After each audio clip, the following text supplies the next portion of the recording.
السلام علیکم ورحمۃ اللہ وبرکاتہ۔ عین دوپہر کے وقت حضرت امام حسین رضی اللہ تعالی عنہ نے دیکھا کہ ایک لشکر چلا آ رہا ہے۔ آپ سمجھ گئے کہ یہ ابن زیاد کا کوئی لشکر ہے۔ آپ رضی اللہ تعالی عنہ نے اپنے ساتھیوں سے کہا، بہتر یہ ہے کہ ہم پہاڑ کے دامن میں خیمہ زن ہوں تاکہ ہمیں صرف ایک طرف سے دشمن کا مقابلہ کرنا پڑے۔ زہیر بن قیس نے کہا کہ آپ کی رائے بالکل درست ہے۔ ہمارے قریب ہی بائیں جانب جبل ذی حشم ہے، ہم جلدی سے اس کے دامن میں پہنچ کر ڈیرے ڈال لیں، ورنہ دشمن وہاں پہنچ گیا تو جو فائدہ ہم حاصل کرنا چاہتے ہیں وہ اسے حاصل ہو جائے گا۔ حضرت امام حسین رضی اللہ تعالی عنہ نے موقع سے فائدہ اٹھاتے ہوئے اپنے ساتھیوں کو جلد از جلد کوچ کرنے اور جبل ذی حشم پر پہنچ کر ڈیرے ڈالنے کی ہدایت فرمائی۔ چنانچہ تھوڑی ہی دیر میں آپ کا قافلہ جبل ذی حشم پہنچ گیا۔ جو لشکر آپ کو دکھائی دیا تھا وہ حر بن یزید تمیمی کا تھا۔ آپ نے خادموں کو حکم دیا کہ سب لوگوں کو پانی پلا کر ان کی پیاس بجھا دو اور گھوڑوں کو بھی پانی پلا دو۔ رسالے کی سواروں کو پانی پلا پلا کر سیراب کر دیا۔ حر کے سپاہیوں نے کچھ دیر آرام کیا، یہاں تک کہ نماز ظہر کا وقت آیا۔ حضرت امام حسین رضی اللہ تعالی عنہ نے حجاج بن مصروف جعفی کو آذان کا حکم دیا۔ آذان کے بعد آپ لشکر حر کے سامنے تشریف لائے اور حمد و ثنا کے بعد حر اور اس کی فوج کو مخاطب ہوئے۔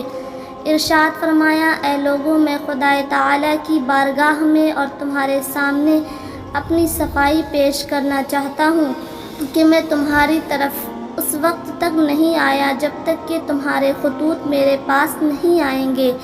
آپ ہماری طرف آئیے، ہمارا کوئی امام نہیں ہے، شاید اللہ تعالیٰ آپ کے ذریعے ہم لوگوں کو ہدایت پر جمع فرما دے۔ اب اگر تم لوگ اپنی بات پر قائم ہو تو میں آ ہی گیا ہوں۔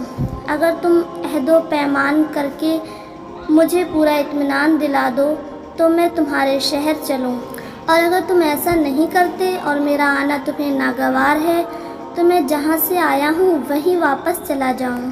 اسی اثنا میں ابن زیاد کا غلام سالم گھوڑا دوڑاتا ہوا میدان میں آ پہنچا، تلوار لہرائی اور شہزادہ دو عالم کو جنگ کے لیے للکارا۔ سیدہ کا لال اٹھا مگر حضرت حر نے پاؤں پکڑ لیے اور عرض کی، آقا، غلام کے ہوتے ہوئے آقا میدان میں نہیں جا سکتا۔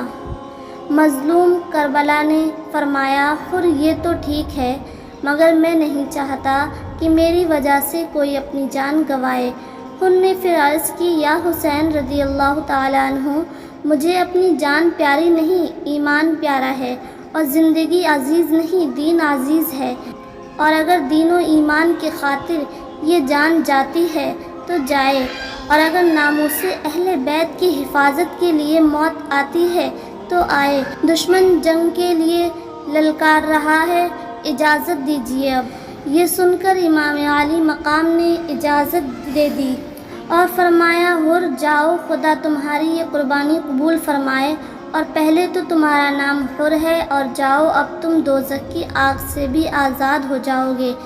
یہ خوشخبری لے کر حر شوق شہادت کے نشے میں جھومتا ہوا آگے نکلا اور عمر بن سعد کو مخاطب کر کے فرمایا، اے دنیا کے ذلیل انسان، اب میں وہ حر نہیں ہوں جو اہل بیت کو گھیر کر یہاں لایا تھا، بلکہ اب میں راہ حق و صداقت میں قربان ہونے والا حر ہوں، دین و ایمان کی خاطر جان دینے والا حر ہوں، اور امام برحق کے قدموں میں نثار ہونے والا حر ہوں، اور جہنم کی آگ سے آزاد ہو جانے والا حر ہوں۔ کوفیوں کو مخاطب کر کے کہا، اے بد فطرت کوفیوں، تم نے نواسۂ رسول صلی اللہ تعالی علیہ وسلم کو اپنا مذہبی پیشوا بنانے کے لیے بلایا، اپنے دین کا امام تسلیم کیا، اور جب وہ تمہارے وعدوں پر اعتبار کر کے اور تمہاری قسموں پر یقین کر کے آ گئے، تو اب مجبور کرتے ہو کہ وہ ایک فاسق و فاجر کو اپنا مذہبی پیشوا تسلیم کرے، حالانکہ مذہب ان کے گھر کا ہے، دین ان کے گھر کا ہے۔ خبردار، اب بھی وقت ہے۔ آنکھیں کھولو اور امام حسین کے چہرے پر حسن مصطفیٰ صلی اللہ تعالی علیہ وسلم کے جلوے دیکھو۔ حق کا ساتھ دے کر جنت کا سودا کرو، آگے بڑھو اور اس حق کے امام کے دامن کو پکڑ لو، خدا تمہیں معاف کر دے گا، وگرنہ دوزخ کے لیے تیار ہو جاؤ۔ اس حقیقت افروز تقریر نے عمر بن سعد اور کوفیوں کے دل ہلا دیے۔ کسی کو جواب دینے کی ہمت نہ ہوئی، اور جواب دیتے بھی کیا، وہ تو جھوٹے تھے، بے وفا تھے، دغا باز تھے۔ لیکن عمر بن سعد پکارا، ساتھیوں دیکھتے کیا ہو، اٹھو اور نمک حرام کا منہ بند کر دو۔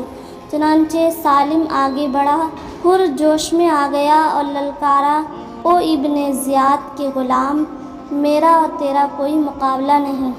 تو ابن زیاد کا غلام ہے اور میری ماں نے میرا نام حر آزاد رکھا ہے، اور میں پہلے بھی دنیا کے غم و فکر سے آزاد تھا، اور اب تو فاطمہ رضی اللہ تعالی عنہا کے لال نے مجھے جہنم کی آگ سے بھی آزاد کر دیا ہے۔